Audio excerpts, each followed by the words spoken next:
So in today's video, we are going to be discussing the mess that is the Cleveland Browns and Baker Mayfield. Now, before we get into the video, please consider liking and subscribing, and let's just jump right into the video. So to put it simply, the Cleveland Browns are literally falling apart right in front of our very eyes. And it's not just with Baker Mayfield and the organization and the front office. You could argue it started before that, because now they don't have Odell Beckham Jr. That started this past season. They don't have Jarvis Landry on their team. They had to acquire Amari Cooper. They no longer have Austin Hooper on their team.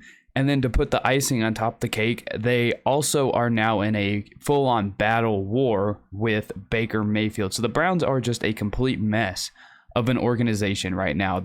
At least the entire offensive side of the football is a complete mess for the Cleveland Browns. And to be honest, the way I see it, they are back on track to being that very irrelevant team. And if they don't get their stuff figured out quickly, and it's not just the Browns, you can blame Baker Mayfield too. There's a lot of blame that can be pushed around. But if they don't get their stuff figured out soon, there's going to be a lot of issues that the Browns are going to have to fix more than just the quarterback situation, because it's going to be a trickle-down effect and the entire organization is going to suffer because of it. And you're just going to have the AFC North, you're going to have the Bengals, Steelers, and the Ravens just sitting there laughing at you because you guys are all going through this dysfunction, while the Bengals seem to be elevating themselves. The Ravens are going to get healthy and be a team that's going to be competing with every single team week in and week out. And you have the Steelers that are pretty good at handling dysfunction and don't really make a lot of noise. Yes, they had it a few years ago. Le'Veon Bell, you had Antonio Brown on the team. Obviously, Big Ben has made some noise in the past, but those teams have been pretty good at sustaining and suppressing the noise. Whereas the Browns, they're letting it all out full force. And I guess we could just start with Baker Mayfield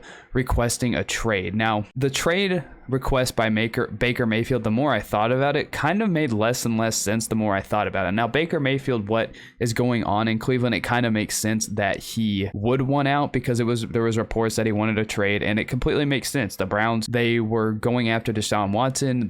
Whenever you are as a team going after another quarterback and you already have a guy under contract, that's usually a rocky road and nobody seems to be very happy. But the difference is you have Baker Mayfield is very loud, who sent out that long post on Twitter the other day that I'm not going to read here. You guys can read it, but it was a really long post that kind of left me confused after he requested a trade, because parts of it was him just admitting he had no idea what his future entailed. So it didn't seem like he was going to take anything into his own hands. He was just kind of waiting for the Browns organization to kind of figure it out for themselves. But then you also have the part where he's thanking the city where he wants to leave, like he knows he's going to be gone. Nowhere in that post do I get the idea that Baker Mayfield was wanting to request a trade. So that post kind of has left me kind of confused with the whole situation with him requesting a trade. Yeah, the part about them talking to Deshaun Watson, I completely understand why he would want to request a trade. I mean, even if you're not a top tier quarterback, but you're going to be a starter, especially for the number one overall pick, you can kind of see why he's upset. You want to be a starter, so I don't blame him from that part. I would request a trade too. I think a lot of people would. But just that post itself kind of left me a little bit more confused with the whole situation than anything. Like when the post first came out, we're like, okay, the Browns themselves are going to trade Baker Mayfield, but that's not going to happen, at least right now, because when Baker did request a trade, the Browns denied it and shot down his trade request like immediately. Like it didn't take very long at all, and the Browns just upped and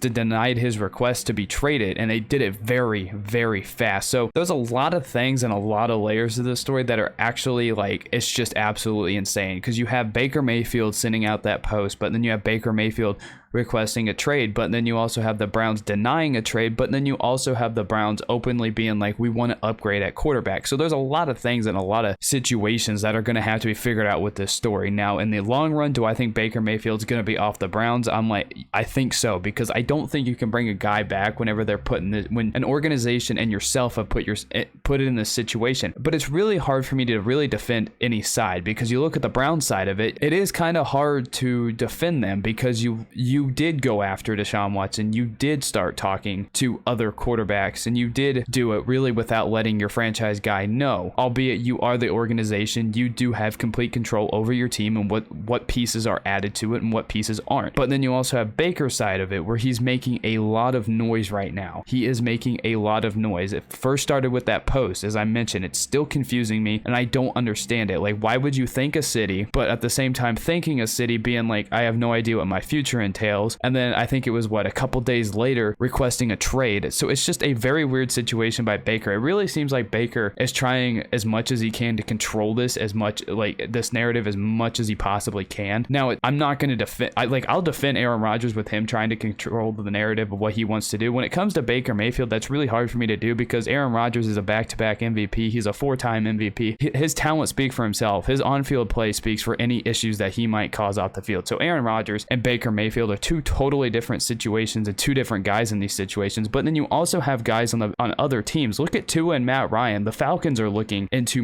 Deshaun Watson right now. You have the Dolphins last year looking into Deshaun Watson. You didn't see Tua and Matt Ryan just absolutely go insane, just start making a whole bunch of noise. They just put their heads down and they just went to work, which is what you want from a quarterback. If I'm an owner of a team and I saw Matt Ryan and Tua just put their heads down, it'll make it, I will want to work with them, even if they're not going to be with the team.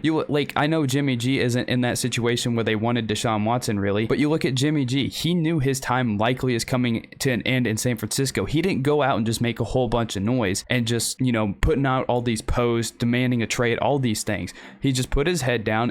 And I think if a quarterback does that, an organization is 100% going to be willing to work with you. I wish Baker would have understood that. A guy, yes, he's made a lot of noise in his past, but if he would have just not posted anything, not requested the trade, just put his head down and let the thing play out, the organization probably would have worked with him. But after all this, I don't see the organization working with him. I mean, Baker's not going to work with the organization, I highly doubt, because this situation turned into a complete mess, probably more than it really had to. So now we move on to the question of if Baker Mayfield is traded, what do the Browns get out of him? Because obviously with Baker Mayfield being the #1 overall pick in the NFL draft, they're going to want something out of him. Like, to put that much investment into a guy into the draft, you're definitely going to want something out of him, and you're definitely going to want to be able to capitalize on trading him and hopefully invest that into the future, because this quarterback draft isn't anything special, but maybe you can use those picks in the future if he does get traded away. So what will the Browns get? Well, getting a first-round pick for Baker Mayfield, I don't know if that's going to happen. Now, if you're talking to teams like the Seahawks and the Colts, those two teams are desperately needing a quarterback, and they're desperate for a quarterback, so they'll do really dumb things, I'm sure, to get a quarterback. Look at the Colts. I mean, I agree with them moving off of Carson Wentz, but they were so rash about it, they don't even have a quarterback, so they'll do anything to get one. So if he does go to the Colts, I mean, I can completely see them giving up a whole bunch, and the Seahawks needing a quarterback. I could see them giving up a whole bunch. Are they going to give the Browns the bag for it? I don't know. Those two teams, because of what they need, I can totally see them doing it, but other teams, I don't see them doing it, because then you have to look at Baker Mayfield and his career as a whole.